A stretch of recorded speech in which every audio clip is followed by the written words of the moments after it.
Welcome to Tenor Tech, where I solve the problems you didn't even know you had. You start by confirming iOS 14 or later and freeing a gap on your home screen. This prevents layout jumps. Once done, long press anywhere empty until icons jiggle, then tap the plus button at the top.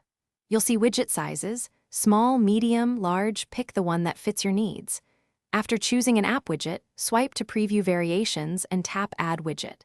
Finally, drag it to the exact spot you want and press Done to lock placement.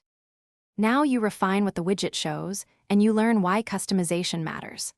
Long press the widget and choose Edit Widget to change the data source, location, or display options. These choices control relevance and battery use. If you want multiple displays, create a smart stack. Add widgets, reorder by dragging, and enable or disable Smart Rotate so the system cycles intelligently. For third-party widgets, open the app itself to set refresh intervals, units, or content filters, so the widget stays useful and finish by organizing widgets so they support daily tasks instead of cluttering your screen. Drag widgets next to relevant apps, place dense dashboards on secondary pages, or use folders for minimal layouts. If you need a different view, long press the widget to remove widget or edit to switch size and source.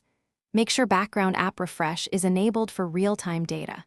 If a widget shows stale data, force close the app, toggle background app refresh, and restart your iPhone. That usually resolves sync hiccups quickly. Thanks for watching. Subscribe to keep your life in tune.